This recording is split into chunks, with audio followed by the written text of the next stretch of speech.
Greetings, everyone. Welcome to episode 8 of Creative Chats. Hello, everyone. Thank you so much for tuning in. My name's RIZTS, as many of you know, and we have a really, really awesome guest today in Connor CHILDS. Connor, please introduce yourself. Hello, my name is Connor James Childs by birth, and I'm a musician in Falmouth. You might know me from the Doinks, but probably not, and also RIZTS, and soon Mothman the Man, which is a solo project that I'm working on. That's me. Very exciting. So a lot of projects in one go, then definitely. 3 in 1. 3 is the lucky number, I heard. So that's what I'm trying to aim for. I heard that too. Yeah, a few of those projects have been mentioned before on Creative Chats. So if you've watched some of the previous installments of this, or if you've followed my music in particular, you will have heard of the Doinks almost certainly at some point. So yeah, but let's start with a release that happened only a couple days ago. Am I right? With your band RIZTS. Yesterday. Yes, RIZTS released the first single, Snow, yesterday under extreme circumstances, but it came out anyway. It's really exciting. So when you say extreme circumstances, I mean, of course, you're referring to lockdown and all that kind of stuff. Was it quite extreme in the way that you had to put it together?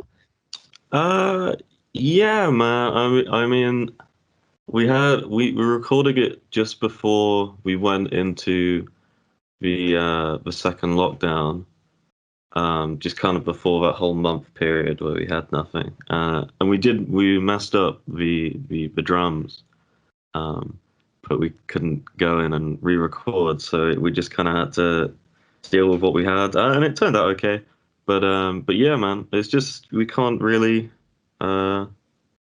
advertise the normal way you'd advertise, like gigging and whatnot. So yeah, it's just it's odd times, but it is what it is. It is odd times. I know exactly what you mean about not being able to talk to people face to face in the same way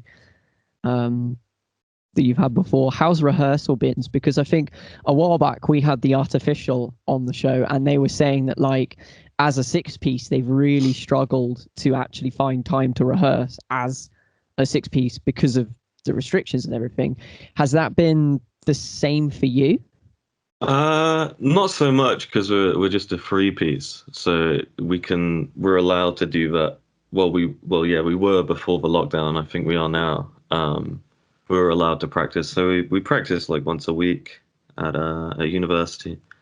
And yeah, no, we didn't really have any issues practicing.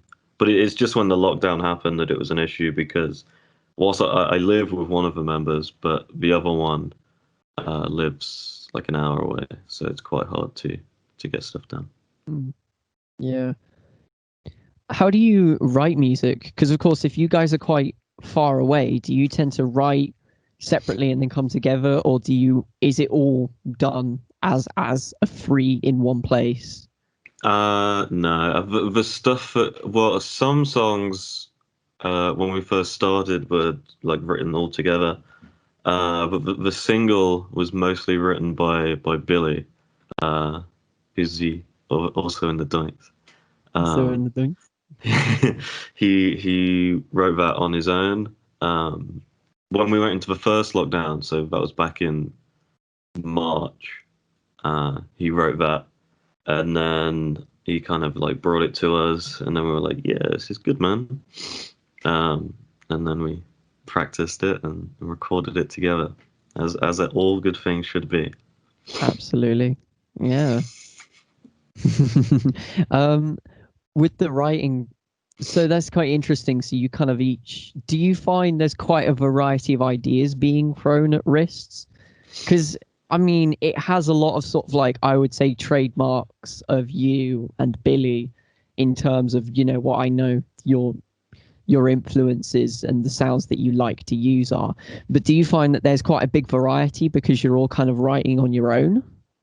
Yeah, I'd say so. I mean, the stuff that I've written for RIZTS, I feel is kind of more in tune with my influences and stuff that I listened to when I was younger. So it's kind of I don't know, it's kind of more straight like heavy groove based, whereas Billy's is kind of more, I don't want to say reggae like, but it's kind of like that. It's kind of got like those sort of things infused with like the like post punk.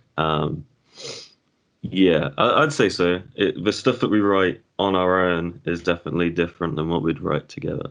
Does RISTs have a particular, do you have like a particular direction that you want to take RISTs in, or is it kind of at the moment a sort of an open book and you're kind of just taking it wherever it goes? I mean, we have like eight songs, something like that, like recorded demo, like on our own. Yeah, we kind of have a sound that we like. It's kind of like a grungier post-punk sort of sound. Uh, with like I don't know if on the new song it's kind of, I thought it was kind of shoegazy with how it's got like all these guitars and doing different things to make like a more like a texture. But yeah, it's kind of like a groovier punk, I'd say. Is kind of the direction we want to go, because that's what we like. That's fair. Yeah. Are you very much driven by what you want as a band in turn instead of what other? Do you do are you very adamant that you do everything like as you would want it as a band? Do you not really? Are you? Yeah. So if you had someone else, what's your opinion if it's like you were working with a producer and they were giving feedback to your sound, or would you just be like, no, we're a free piece, we'll sound exactly however we want?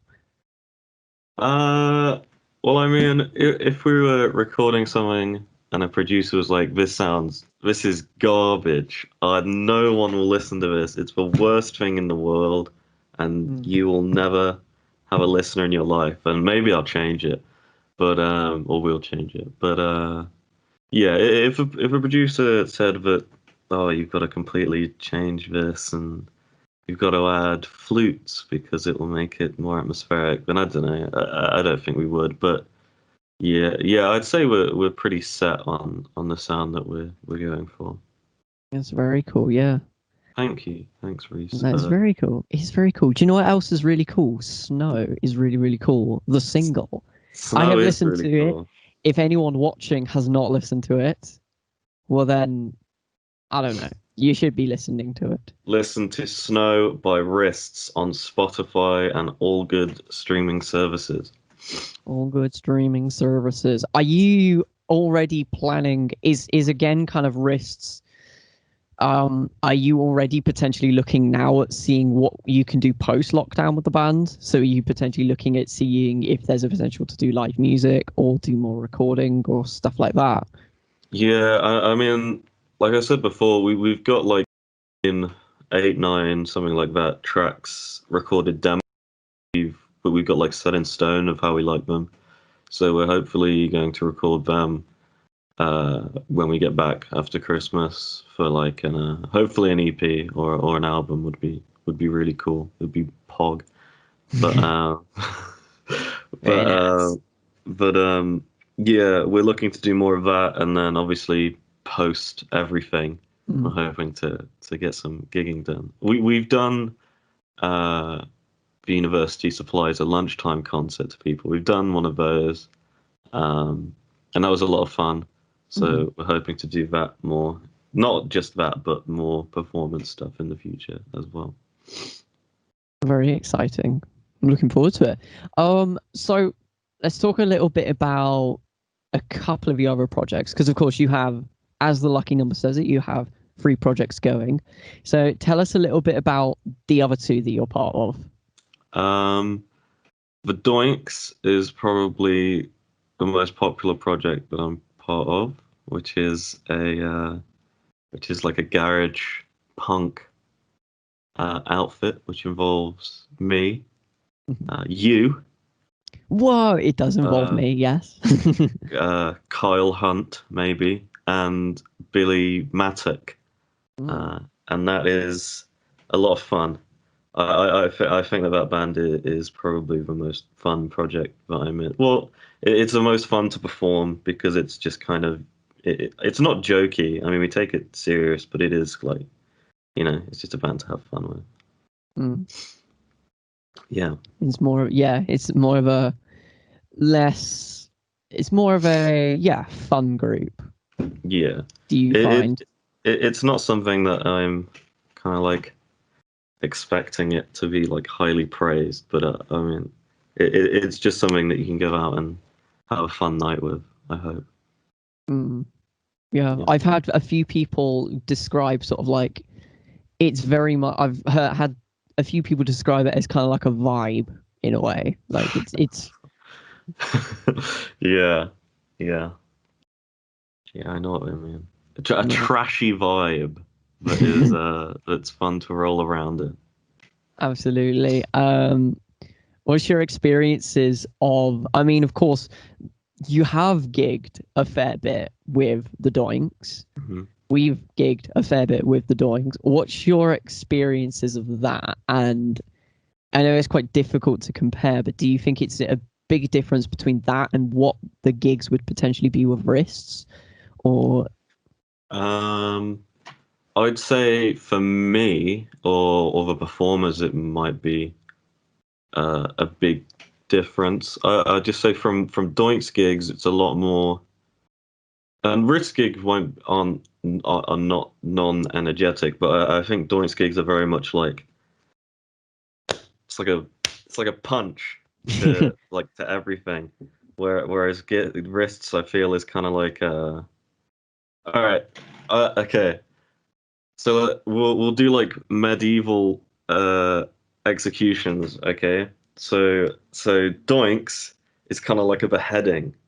So it's kind of like it's quick and it's like instant. It's like pow pow, and it's like wow, I hurt after this, but that was okay.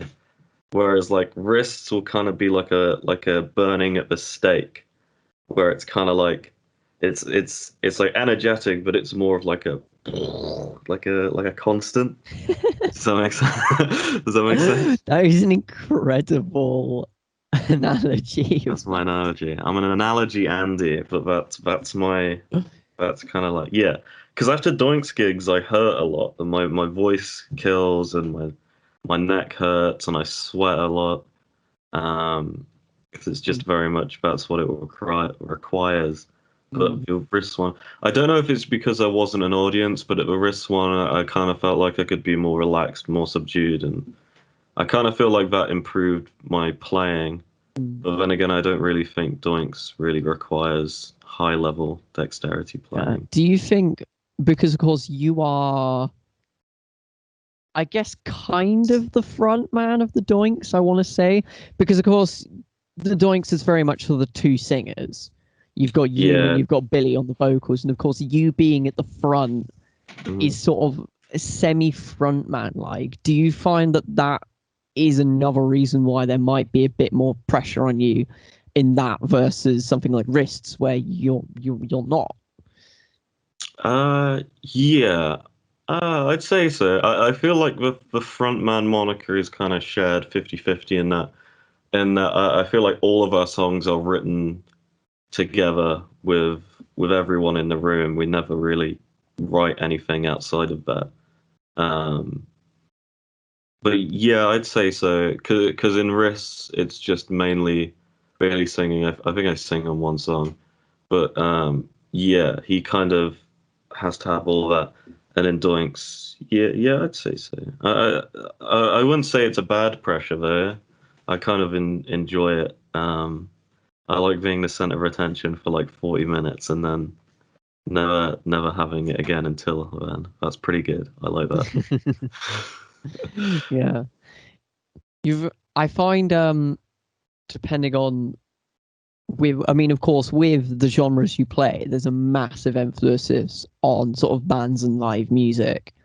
Mhm. Um, but I believe your third project is a solo project. Yes, It is a solo it project. is. So, of course, that is a completely different dynamic there. Yeah, tell us a little bit about your solo project. Yeah, so Mothman the Man, which is my solo project.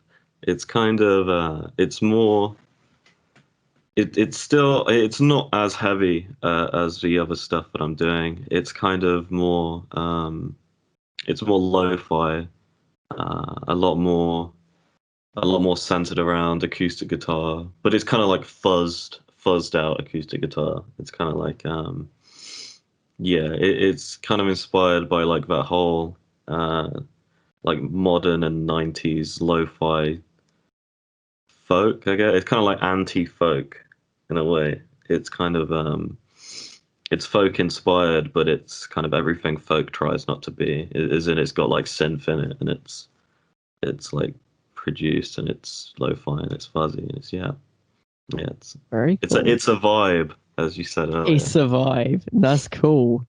That's very cool. Yeah. Do you find so? Is that just so at the moment? Do you just write that on your own, or have you got other musicians in to kind of play on it? It's mainly just written by me. The only stuff I've got is I've got Billy playing drums on the single, and he also plays melodica because I can't play melodica, and there's a little melodica solo in there. That's Um, amazing. thank you. But yeah, everything, lyrics, like actual composition, is all written by me on my own, which is a lot harder. I mean, it's more rewarding, I'd say, to write stuff on my own. But I don't know. Sorry, I don't know if you can hear that car. Um, It's it's fine. We could still hear you perfectly. um, yeah, it's more rewarding, but I'd say it's more time intrusive and a lot harder. Because I've wanted to do it since like 2 years ago, and I've been writing stuff since 2 years ago. But it's only like now that I'm at a point where I'm comfortable kind of releasing anything. Very nice. Thank you. I Reset. definitely have to ask you about your band naming because I think there is something that's extremely unique, and I'd say in a good way, because the Doinks, Wrists, and Mothman the Man. Yeah. How, yeah, like, do you have a specific way you name bands, or are those just kind of the names you just happen to go with for various reasons? Wrists originally was Billy's idea, just to have it at, like wrists, and I said it might be quite cool to have it as like an R and a Z. I don't know if you know the YouTube. Do you know the YouTube series "Don't Hug Me, I'm Scared"? Don't hug me, I'm scared. I recognize it, but I probably couldn't. It's kind of like a critique on like television, and it's like this series of like it's like felt puppets, and it's basically like oh kids TV show is dumb, and it's got this thing where it's like spelling things out as it says it, but it's like intentionally spelling it wrong as it's like Mm, false advertising, and it says like RIZD, and we were originally going to call it WRIZED. That's what we were going to call the band, like RIZD. But yeah, we thought that no one else would be able to pronounce it, so we called it Wrists instead, wrists instead. which means wrist. And Doinks is kind of it's just funny. Obviously, I don't know if you know. I forgot his name. It's like a guy. He's died now. Rest in peace. But he made a very famous funny video where he's like smoking doinks in Amish, and that's why we named the band that. Incredible. And Thank you. what about Mothman the Man?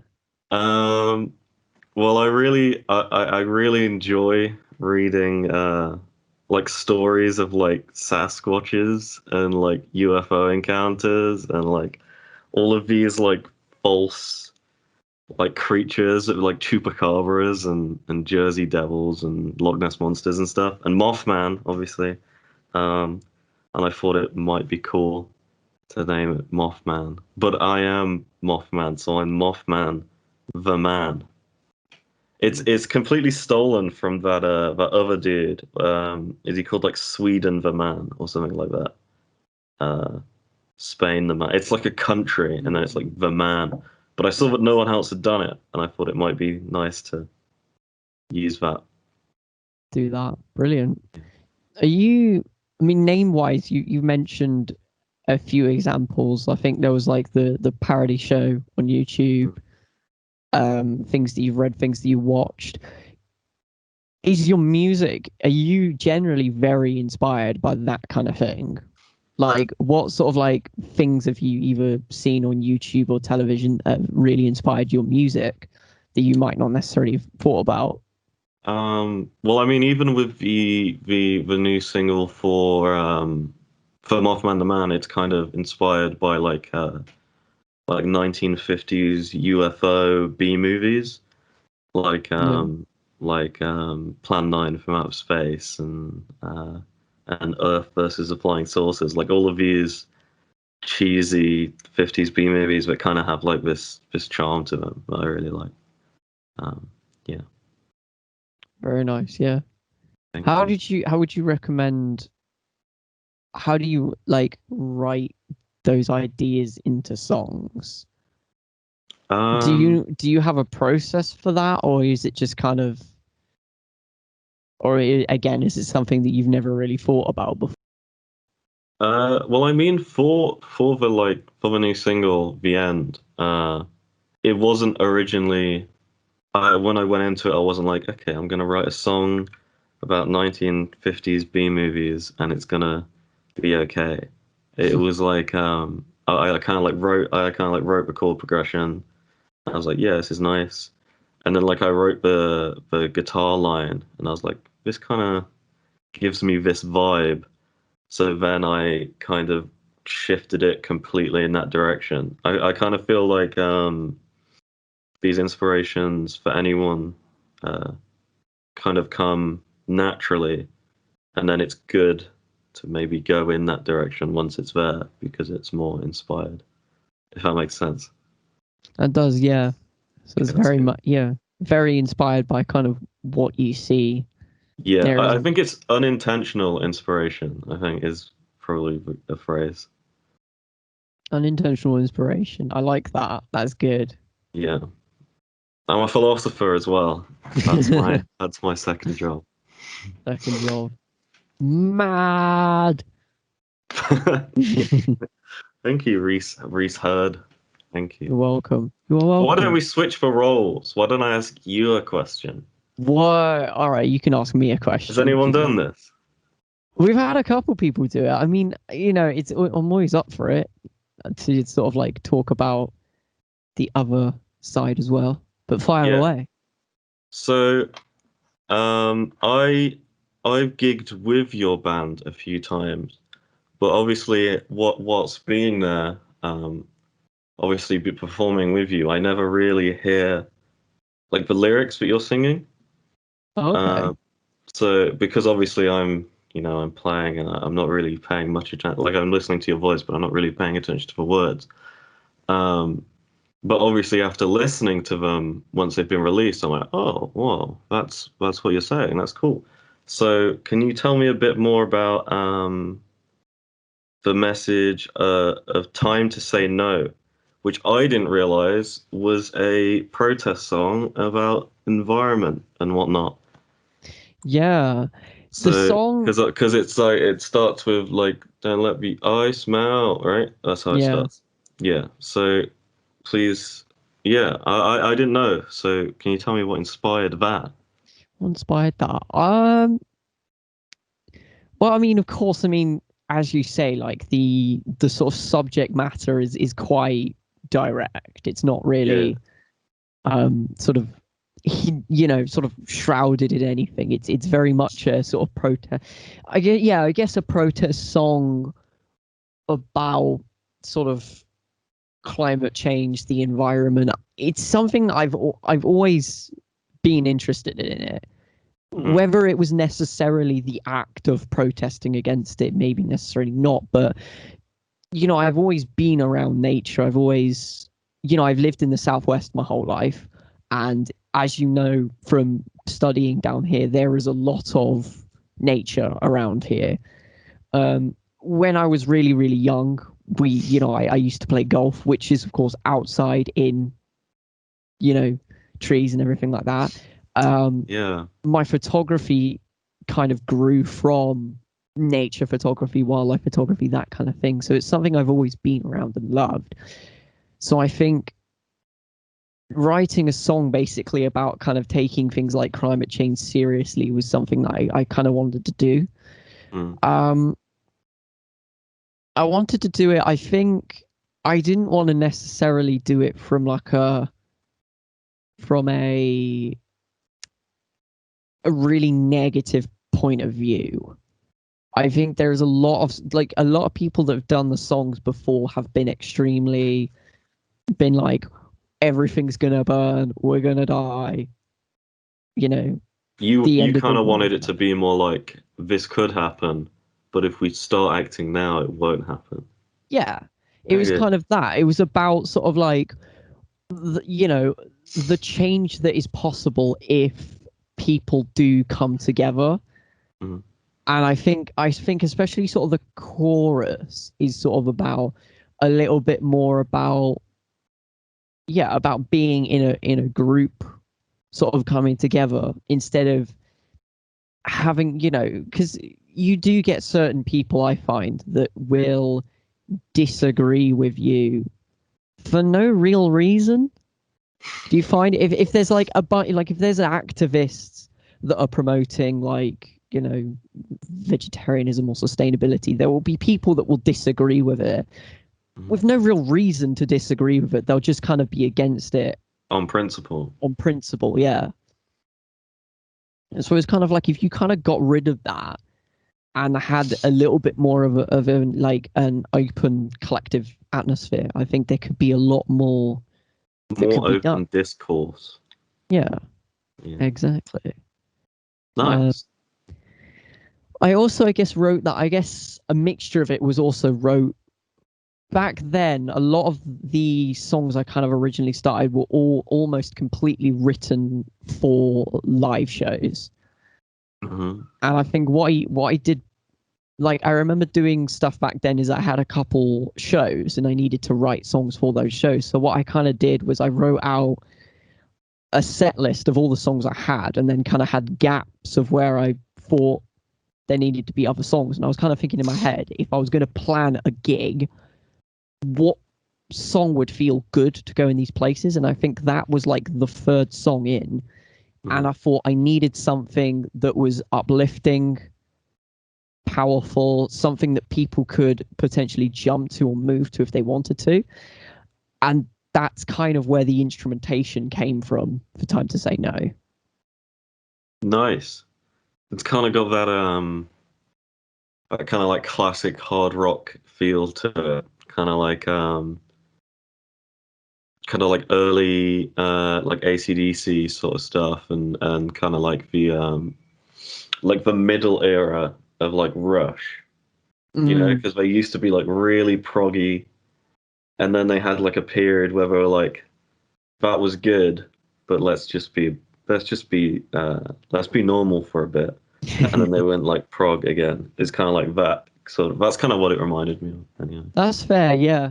I would say that. I've heard a few other people point out AC/DC as an influence, which I think I don't know sense. If they were an influence, but that's just kind of what I'm getting. Yeah, I think the riff.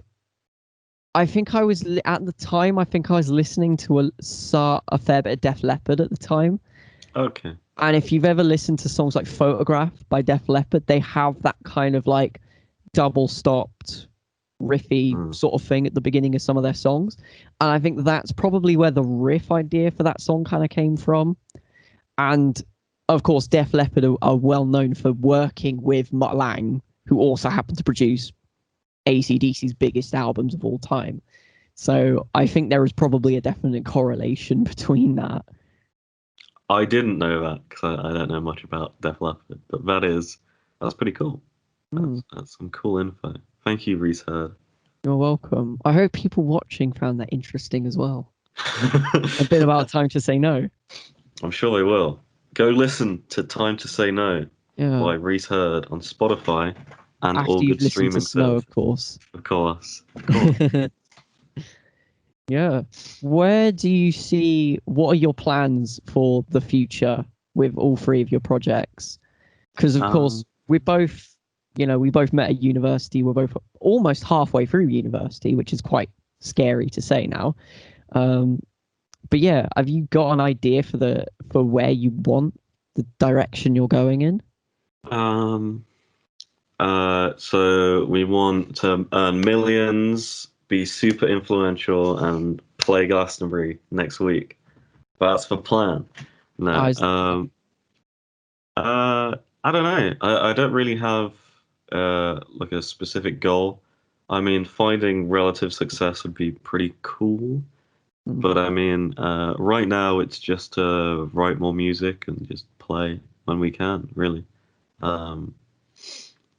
Yeah, that's it, really. No, I don't really have any goals to be kind of like super famous or influential. I just kind of like writing music, and if people like listening to that, then that's cool. That's fair. That was very, very good. Sometimes you just kind of need a. I think with the music industry, it's very difficult to predict where and how you're going to get to a certain place. Mm-hmm. Like I would imagine most people who got rich and famous probably did not take the path that they would have expected to get there. Yeah, I mean, most of it just kind of happens overnight, and it's kind of like one in a million. If you get it, you get it, and if you don't, you don't. Mm. That's fair. But I kind of don't think I would like to be at like the same level. It's even like bands like I don't know, like your Slipknots or anything like that. I mean, I don't make music like that, but like I kind of wouldn't want to be at that level of famous anyway. I kind of like having, I don't know. It just seems really a lot. There's a lot of pressure involved with that, and if that is something you want to go for, then go for it, man. But I'm kind of more into the idea of just kind of having, like, being able to live off being a musician while being relatively globally unknown. Do you do you feel like that sort of like not being known gives you a sort of like personal safety almost? Because of course, Yeah. as an artist, as a big artist, a lot of people will say things about you that aren't necessarily always the nicest. Well, it's not so much that. I quite like. It's not what I don't like. I don't mind criticism or anything like that. And I don't really care if someone like says he is really dumb and ugly and he shouldn't be famous. I like if I was at that point, then I wouldn't really care that much. Um, but I guess it's more of a privacy thing. I kind of like having my own space and stuff like that, and I wouldn't really like everything that I do being like the public eye. Like these guys, they go like bowling, and then like people are just standing outside, and they're like, "Oh my God, it's it's Corey Taylor of Slipknot. Can I please shake your hand and take a photo?" It's like that's garbage. I'd hate that. Like I hate seeing I hate seeing people that I know in the street and having to say hello. So that would not be good. Do you find that a lot living in a small little communal town like Falmouth?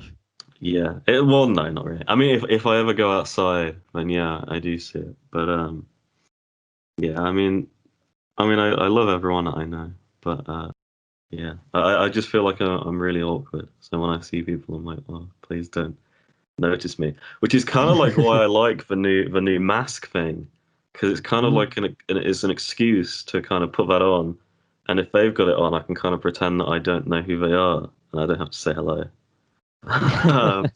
But yeah, yeah. That's very cool. Very cool.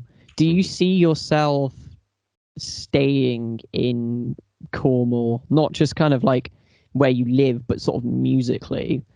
Do Uh, you do you like the idea of sort of staying in Cornwall, or are you sort of considering maybe branching out further than that? I like the idea of staying in Cornwall. I kind of feel like there's a music scene in the southwest that maybe hasn't, because obviously no one gigs down here, like no one big, so it's kind of No. developed its own bubble, and I kind Mm. of feel like at some point the bubble's gonna be popped, and like labels are gonna realize that there's a scene down here. But I think it just all depends on when that's gonna happen, and if it happens. I think it'd be really cool if it did happen because there's a lot of talent down here. But I think it'd be really cool Mm. getting big. Um, but yeah, I feel like it would be cool to stay down here. And yeah, and if it doesn't happen, it doesn't happen. If it does, it Yeah, does. absolutely. I think yeah, I think as you say, I think there is a potential that the bubble down here could be popped. I think I don't know if you heard, but I mean the last thing I heard, the last thing I was expecting to hear during lockdown was an announcement that there will be a new venue in the southwest, and yet happened to get an announcement that there is going to be a new 750 capacity venue built in Plymouth, which is Yeah, incredible. I saw that. It's the it kind of looks like a parking garage, doesn't it? It's like two levels, Yeah. and yeah, it looks really cool. Yeah, it looks quite cool, but I think, bits and pieces like that, I think that people will eventually there will sort of catch on to the idea that there is an extra part that the country doesn't end once you get to Bristol. There is an extra part down there that and I think, as you say, there is a lot of very, very talented musicians down here that sometimes probably don't get as um much attention as they should do. Yeah, I agree. Yeah. I think it's just gonna take like one band to really hit it big, and then everyone will start kind of like moving out. I think that's what's gonna happen, personally. Interesting. That's my theory. That is your very, very cool. I think that would work as well. Looking forward to it. Yeah, me too, man. Me too.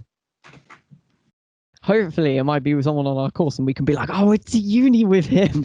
We're friends with them, so you should in turn hire us. That's what's gonna Yeah, happen. That's the truth. That's all that's gonna that's happen. absolute truth. Yeah, I think we're slowly nearing the end of the chat now. Oh But I no. think while we're on the subject of the Southwest, I think what are some of your favorite bands down here that you think people should listen to? Um, Other than the Doinks, Mossman, the Man, and Reese Heard, Factor 50 are really good. Obviously they don't have anything out right now, but I think something is coming soon, so watch out for that. I really like Bags quite a lot. Hmm. They kind of give me that Pearl Jam, that early Pearl Jam vibe that I've been missing. Um, Captain Prang are really good. Um, who else are really good? Fountainhead are really good. Listen to them. Face Paint are also really good.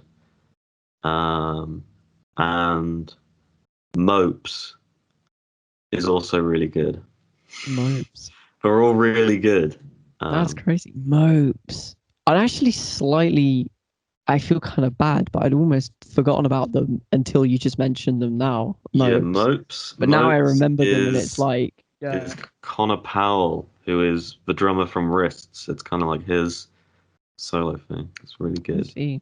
Very cool. Also, Jake Pavey creates some good soundscapes. That's quite, yeah, that's quite a list you've got there, which is good. I mean, I know from personal experience that you love going to smaller gigs. Yeah, man. I just love the atmosphere of Mm, like smaller, sweatier sort of gigs. Small sweaty gigs. There is plenty down here of that, I think. I love a good sweaty gig, man. It's it's really good. That was good. That was very, very good. Thank you. Yeah, I would agree mostly with the list that you gave. It's a very Mostly. long list. I will yeah, if you've already happened to check out the three bands that Mr. Connor is in, then absolutely start sort of adding a list up of all the bands that he's just mentioned and start listening to them. Because you will mostly find something that you like. Yeah, I feel like Falmouth. Well, not just Falmouth, but all of Cornwall kind of has a mixed bag of everything. Mixed bag of everything, indeed. Like Yeah, Revels. Southwest is kind of like Revels. okay. You ever had Revels before? Revels. They're kind of like it's like a bag of like chocolate, and it's got like five different types in it. So it's got like solid chocolate, it's got like chocolate and raisin, it's got like coffee chocolate, and it's got like two more, but I can't remember. But it's like a mixed bag, and you pick one out, and you're like, oh, I wonder what it's going to be, and then you have it, and you're like, wow, it was that. I think I've seen that, but it's been ages since I've actually eaten one of those. But exactly. Southwest is like Revels, is what it's. Southwest is like Rebels. We'll just get Yeah. that slapped on the sign as they're driving in. It's like Rebels. Yeah, man. That's what it is. Your analogies have been a highlight so far, definitely. Thank you. Thank you. Brilliant. Well, thank you so much for Connor. Thank you so much, Connor, for coming on Creative Chats. I hope you've enjoyed it. I'll come back anytime. Anytime. For anyone who's watching, where can they find you and where can they find your music? Spotify, Apple Music, Instagram. So Spotify, it'll be the Doinks, RIZTS, all cap with an R and a Z, and then Mothman, comma, space, the man. Yeah, all of it is on Spotify and Instagram and Apple Music if you use it. Music. For whatever reason. I don't know why you'd use it for Spotify, but there you go. Yeah, that's mad. You're like the only, I think an interesting thing, you're like the only other person I know, like me, who doesn't seem to own an Apple product of sorts. Yeah, man. I'm not like an Android elitist or anything, but yeah. I mean, I've used an Apple before, and it's kind of garbage. But I mean, hey, it is it is what it is. Yeah, that's fair.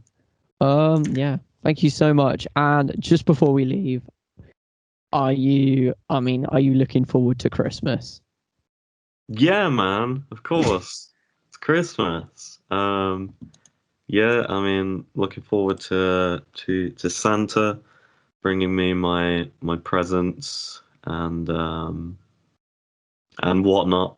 And yeah, I'm looking forward to seeing the family, which is obviously second to presents.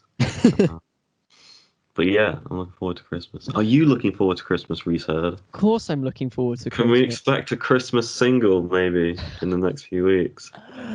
Oh, I don't know. Is it bad that I've actually been thinking, should I write a Christmas song? It's not bad, do it. I want an acoustic about Santa or Christmas-like themes in the next week or two. That's Please. mad. Anyone watching, let us know down below if you want to see a Christmas song. I might even get Connor to come and play on it. Who knows? Wow, who is this guy? I would do that. I'm 100% up for doing a Christmas song. This is brilliant. That was amazing. All right, thank you so much, Connor. No worries. Thank you for coming on. Yes, Connor of the Doinks, RIZTS and Mothman, the man. We'll see you very soon. Thank you everyone for watching, and we'll see you on episode 9. Bye. Bye.